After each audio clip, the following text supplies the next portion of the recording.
Oi pessoal, tudo bem? Esse vídeo é para falar um pouco da experiência de cultivo de punk em larga escala. Eu vou falar da experiência do Inova na Horta, que foi uma experiência que ocorreu, que está ocorrendo na verdade, entre 2019 e agora 2020, na Horta Municipal de Jundiaí, em sistema orgânico, e toda a produção destinada para complementar a alimentação escolar. A realização é do Instituto Kairos. Como surgiu? Então a gente participa, né, dentro dessa atividade da prefeitura, que é a atividade do cultivo. Já existe essa área do Vale Verde que produzia plantas convencionais, e a gente passou a cultivar também as não convencionais, as punk. A gente introduziu mais de 80 espécies e variedades não convencionais em cultivo simultâneo, numa área de aproximadamente 2.400 metros quadrados em sistema orgânico agroecológico. Então, inicialmente, a proposta é fazer o fornecimento para alimentação escolar, só que, tendo em vista que a gente teve a suspensão das aulas devido à pandemia do Covid, a gente passou a mandar para alimentação hospitalar. Então, as plantas passaram a ser mandadas tanto para os hospitais quanto para as famílias das crianças que estavam em casa durante esse momento de quarentena. Aqui é um exemplo do canteiro como está agora. Esse canteiro é de finalzinho de maio, então vocês podem ver aqui essa linha de capim é adubação verde que a gente faz, eu vou falar disso mais para frente. E essas duas linhas já tinha adubação verde que a gente cortou e deixou a palha no canteiro para proteger o solo. Após um mês, como estava o canteiro, então aqui a palha já estava começando já a secar, a gente já plantou as mostardas da Etiópia, aqui o espinafre africano, o almeirão de árvore e o feijão mangalô. Aqui na frente vocês podem ver a vinagreira roxa, né? Na frente do canteiro e no meio. Aqui o canteiro como ele está agora, só para vocês terem um pouquinho do vislumbre de como é que estão as coisas por lá. Então as três culturas em estado mais avançado, já em ponto de colheita todas. E qual que é o diferencial do nosso manejo? A gente faz um manejo num sistema orgânico, agroecológico, tentando maximizar o uso de recursos locais, fazendo a restauração e cuidado com o solo. A gente foca principalmente na adubação verde, para ter a produção de palha. Então, a adubação verde tem a função de nutrir o solo e a palha de proteger o solo. Então, a gente não trabalha com solo descoberto, a gente trabalha melhorando cada vez mais o solo. A gente ainda usa alguns insumos orgânicos, mas a ideia é minimizar o uso deles.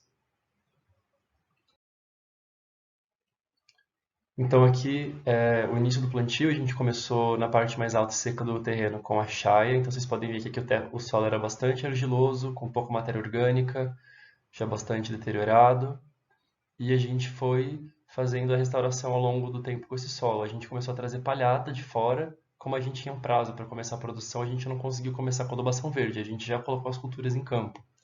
Então vocês podem ver aqui a presença de palhada, a gente começou a cobrir os canteiros. Então aqui uma vista de cima do nosso talhão. Aqui já coberto de palha. Essa palha foi trazida de fora, é uma palha de varrição de vias de corte de beira de estrada, então tem bastante capim. E esse capim veio com um pouco de semente, a gente não conseguiu selecionar tudo, porque é uma área muito grande, né? E era muito capim. Então, parte dessas sementes brotaram e reinfestaram a nossa área. Então, teve uma infestação de plantas indesejadas, no caso, capim braquiária, tiririca, capim colonião, capim de brejo. Então, a gente teve um problema com essa técnica. Então, o interessante não é trazer palha de fora, e sim produzir a palha no próprio local. Eu vou mostrar isso mais para frente. A vantagem é que você pode começar a produzir imediatamente, mas a desvantagem é que você pode trazer outras coisas junto. A gente teve a vantagem de conseguir uma palha limpa, mas tem muita gente que consegue uma palha com restos de varrição, com plástico. Então, produzir a própria palha é o melhor caminho para a gente nesse contexto. A gente tem aqui já as primeiras espécies espontâneas vindo nos canteiros. A gente tem aqui o plantio, então tem chaia, aqui tem capuchinha, temos algumas couves crioulas, bertalhas, mas a gente passou a aproveitar também as plantas espontâneas comestíveis que a natureza nos deu. Então aqui a gente tem caruru, principalmente, depois veio serralha, trapoeraba, e tudo isso foi sendo consumido enquanto as plantas que a gente passou a cultivar não estavam prontas para serem colhidas e consumidas. Aqui é um canteiro, acho que 2 meses depois, então vocês já podem ter uma noção de como que ele ficou mais diverso, né? A gente tentou instalar várias culturas, por exemplo, aqui o caruru a nível experimental, as capuchinhas já bem desenvolvidas, alguns canteiros consorciando algumas espécies. Então a gente passou a diversificar os cultivos e ver o que dava certo e o que não dava. Depois de um tempo, mais 2 meses, vocês podem ver que as plantas cultivadas aos poucos foram substituindo as plantas espontâneas. Então vocês veem menos plantas espontâneas, a capuchinha, a chaia, as couves, a batata doce intolerante, todas elas foram cobrindo as espontâneas. Então a gente passou a ter menos espontânea e as cultivadas passaram a predominar. E vocês veem que a gente fez um plantio bem adensado para não ter nenhuma área de canteiro descoberta, né? Nesse canteiro a gente não vê solo exposto, o solo está todo protegido. Aqui uma vista do canteiro já esse ano, em maio, então aqui tem as Ora pronobis ainda sem manejo, na frente a chaia. A gente recomenda que as espécies de ciclo longo, para ficarem bem estabelecidas, sejam plantadas mais separado, porque os canteiros para plantas de ciclo curto, de vez em quando a gente passa o trator ou faz o alfafamento manual e faz adubação verde. Nessas linhas, como essas plantas têm um ciclo muito longo, é impossível fazer adubação verde manualmente. Então a gente mantém culturas de extrato baixo, que eu vou falar mais para frente, e essas de extrato alto cobrindo os canteiros. Então nessas linhas aqui a gente tenta plantar não muitos tipos de planta, além das de ciclo longo. Então, como que a gente faz? O plantio consorciado a gente sempre tenta fazer, a gente tenta aproveitar sempre os diversos estratos. Então, por exemplo, tem o extrato alto, que no caso pode ser uma vinagreira, que exige bastante sol, e embaixo o extrato baixo, uma batata doce que é rasteira, que exige menos sol para a folha, trapoeraba, espinafre jacaré, serralha de moita, espinafre orelha de macaco, hortelãs, todas essas plantas que vão cobrir o extrato baixo, não vão competir com a planta mais alta e vão proteger o solo. A gente leva em conta a sazonalidade para não plantar plantas de épocas diferentes, então tem que ser plantas que toleram, por exemplo, no frio você vai plantar uma couve em cima com uma capuchinha embaixo, no verão vai ser uma vinagreira em cima com uma batata doce embaixo. Respeitar o tempo da cultura, culturas que vão se harmonizar no tempo de colheita. A exigência em sol, em geral a planta que vai ficar no extrato alto precisa de mais sol e a que está embaixo precisa de menos sol, para que elas não compitam entre si, uma não sobreponha a outra.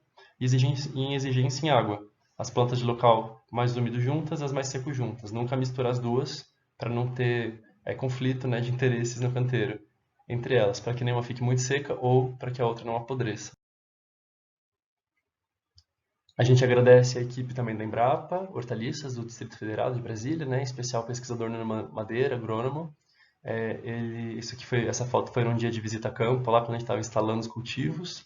Ele proporcionou para a gente orientação no manejo, deu dicas de plantio dos consórcios, pós-colheita, recomendou uma publicação que a Embrapa tem, que é um livro pequenininho de capa cinza, muito bom, de manejo e cultivo, acho que é um manual de cultivo de hortaliças tradicionais, com várias dicas de adubação, de preparo de pós-colheita. Tem uma equipe grande e boa por trás desse livro.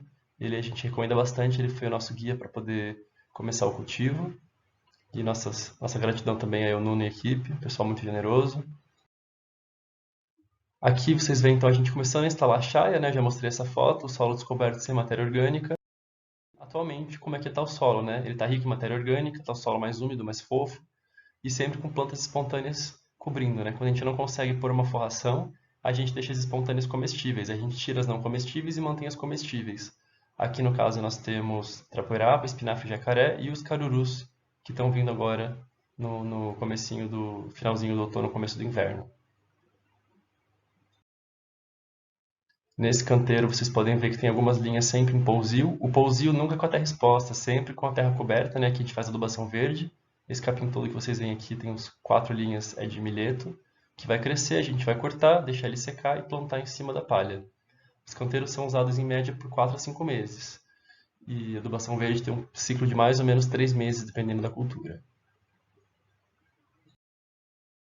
Aqui vocês podem observar então a vista de cima da nossa horta. E aqui como ela ficou, né? As chaias se desenvolveram bem e aqui todas as espécies, né? Alternando as espécies por canteiro para fazer o isolamento e um controle integrado de pragas. E aqui vocês veem que tinha tido a colheita, né? Mas mesmo assim, mesmo após a colheita das trapoerabas, o solo nunca fica descoberto. Aqui um exemplo de um plantio consorciado de trepadeiras. A gente tem feijão borboleta, feijão escarlate, feijão mangalô, fava, feijão de corda, caramoela, jacatupé e feijão de asa. Cada um tem um ciclo, cada um tem um tempo, eles foram crescendo respeitando esse tempo, e o feijão mangalô é o último que cresce, cobrindo a linha, como vocês vão ver na próxima foto. Então aqui vocês já podem ver que o feijão mangalô foi o último que cobriu as demais culturas. Depois da colheita de todas as outras culturas, ele dominou. E agora a gente tem 4 linhas de mangalô produzindo, inclusive no inverno. Os desafios que tivemos. Primeiro, encontrar informação de manejo para todas as espécies, em especial os consórcios. Muitas das plantas que a gente trabalhou não tinham dados a respeito tanto do cultivo, quanto das exigências, quanto dos consórcios. Encontrar mudas e propágulos, isso é muito difícil para ser feito em grande escala, então a gente recomenda que você faça um pequeno viveiro antes de começar um plantio em grande escala, fazendo suas próprias mudas. E a questão de capacitar e sensibilizar os agricultores e os cozinheiros, porque os agricultores acabam vendo o mato como erva daninha, então a questão das espécies espontâneas comestíveis tem que ser trabalhada e sensibilizado, e dos cozinheiros também, de entender essas plantas e os usos delas nas cozinhas. A gente agradece em especial a horta da Faculdade de Medicina da USP, a equipe da professora Thais, pela doação de mudas e sementes para o início do nosso plantio. Veio dessa horta as matrizes que a gente multiplicou e começou a estabelecer os nossos cultivos. Aqui então são algumas coisas que a gente começou. Por exemplo, as azedinhas vieram de uma agricultora de Parelheiros, Zona Sul. Aqui nós temos as sementes, as sementes de vinagreira e de estaca de Pronobis da Horta da Medicina. Aqui capuchinhas também doadas. Aqui sementes doadas por amigos. Então variedades crioulas e diferenciadas, né, de caruru, batata doce, azedinha, bedroega. Vou mostrar para vocês rapidamente os nossos carros-chefe. Então, nem todas as espécies vão ter a mesma aceitação. Tem espécies que têm mais aceitação no público, tem espécies que produzem bem, mas nem sempre o público vai ter tanta aceitação. O que a gente leva em conta para selecionar? As que possuem estudos a respeito da sua composição e dos fatores antinutricionais, as plantas que foram melhor aceitas, a facilidade tanto da colheita quanto do manejo, eu vou mostrar isso mais para frente, a resistência da planta, a facilidade de encontrar sementes e mudas, né? Não adianta a gente querer plantar uma coisa que a gente não tem acesso à semente. Aqui é a equipe, aqui sou eu, segurando o maço de celose, o espinafre africano. Aqui é a minha colega Marina Marquesi, que também é educadora ambiental, aqui com 2 couves crioulas, uma couve azul e uma couve violeta. Nós que estamos tocando o projeto agora na etapa 2020. Aqui nós temos a falta do canteiro e o almeirão de árvore, então 3 variedades, a gente plantou essas 2, essa terceira que surgiu espontaneamente, a gente coleta a semente, faz muda, então a gente produz a semente, a gente produz a muda, a gente faz o ciclo completo do cultivo à colheita. Nesse canteiro nós temos as azedinhas, então 2 variedades de azedinha, de folha larga e folha estreita, que se desenvolveram super bem. Para quem mora na região sul e sudeste, de clima mais frio no inverno, ela é uma hortaliça maravilhosa, com muita aceitação. Aqui nós temos Ora Pronobis, que é uma planta rústica, produtiva, com boa aceitação, bem conhecida, porém com a dificuldade de colheita, né? Então exige mão de obra para fazer a debulhagem das folhas, porque a planta tem espinho e não é tão fácil de trabalhar com ela. A chaia, essa hortaliça com essa folha recortada, que eu mostrei naquelas fotos, é uma planta muito rústica. A dificuldade dela é o frio, então vocês veem que no frio as folhas perdem um pouco da clorofila e ficam com essa pigmentação amarelada.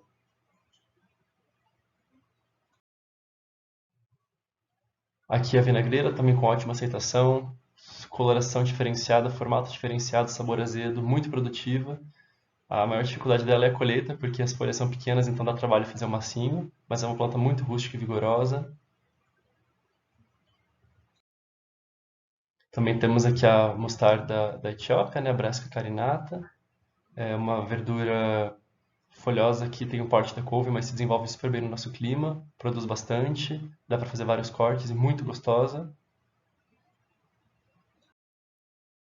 Nessa volta as batatas doces, que a gente cultiva a folha, tem uma ótima aceitação.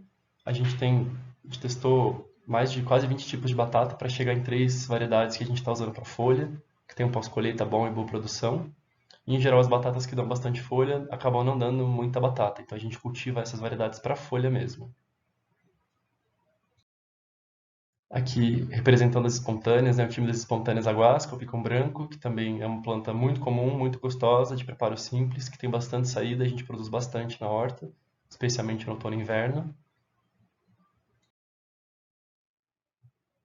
Temos também aqui couves crioulas, que se deram super bem no nosso clima, são couves mais rústicas, a folha tem menos ataque de doença, de fungo, de pulgão, e também tem sabores e cores diferenciados. As cozinheiras gostam bastante dessas couves no caso, aqui é couve crespa, aqui é couve gigante. Aqui é um exemplo de tentativa e erro, né? Aqui a gente tentou 3 qualidades de feijão mangalô, então feijão mangalô violeta, esse feijão mangalô bicolor e esse daqui. Esse que a gente passou a produzir mais tem as vagens macias, tenras e de aroma mais suave, além das sementes maiores. Essas 2 variedades, apesar de muito produtivas, não foram tão palatáveis. Então ele produz bem, mas não teve tanta aceitação. Então é importante você testar mais de uma variedade de uma mesma planta, porque ela pode ter aceitação diferente, pode se desenvolver de forma diferente na sua região, no seu clima. Então, não desista de uma espécie, né? Tente outras variedades da mesma espécie. Nessa linha aqui vocês veem a Mariana e o José. A gente está fazendo a colheita de vinagreira, que a gente usa para suco, chá, geleia, doces. E tem também uma aceitação ótima, porque é muito gostosa e também muito vigorosa e produtiva. A capuchinha, que é a queridinha de todo mundo por causa da floração, o canteiro é lindo, parece um jardim. E também bastante rústica, agora no frio produz muito bem, já virou espontânea, está nascendo sozinha. O nabo forrageiro, que é um adubo verde que a gente planta para melhorar o solo e para produzir biomassa, mas a gente também come o pendão floral dele e as folhas, como se fosse uma mostarda. Aqui um consórcio de trepadeiras no alto verão, que tem fava, caramoela e chuchu de vento. Tupinambo, que é uma espécie que foi produtiva, tem boa aceitação, é deliciosa, mas tem a dificuldade de processamento, ela é difícil de limpar. Manter, para poder deixar ela limpinha assim sem terra é bem trabalhoso. Então é uma planta que é interessante cultivar, mas tem essa dificuldade do manejo do pós-colheita. Aqui chuchu não, perdão, aqui um quiabo de árvore, um quiabo que a gente consome a folha, dá quiabo, mas a gente plantou ele para folha. É um quiabo que tolera frio e é resistente a fungo, tem folhas de bom sabor e bom tamanho, então a gente usa como verdura também. Feijão de asa é uma planta, por exemplo, que a gente testou e não deu certo na nossa região, porque a gente tem um frio grande no outono e inverno e ela demora muito para produzir. Na mesma área que a gente plantou ela, a gente colheu 10 vezes mais feijão mangalô, por exemplo. Então é interessante testar espécies que podem ir bem numa região e não na sua, por outras que sejam mais produtivas com as suas condições. Aqui as urtigas que a gente plantou por fins de curiosidade, que no fim tem um pós-colheita difícil, porque elas queimam a mão, né? Tem esses pelos urticantes, são super nutritivas e gostosas, porém a gente não conseguiu pensar no pós-colheita e uma manipulação que não fosse perigosa para o agricultor ou para as cozinheiras, né? Precisa de luva, dá trabalho, então a gente achou melhor não produzir. Porém, são plantas muito gostosas e produtivas. Por fim, aqui é a nossa equipe, eu e a Mariana. Aqui a gente está numa colheita de couves crioulas, fazendo os maços. E por fim, bom, eu sou o Guilherme Ranieri. Eu trouxe um pouquinho do que a gente trabalhou nos últimos 2 anos na Horta Municipal de Jundiaí do Vale Verde. Esse é meu contato e vocês me encontram no Instagram na página Matos de Comer e também no site Matos de Comer. E eu agradeço por ter vocês aqui comigo. Valeu, até a próxima.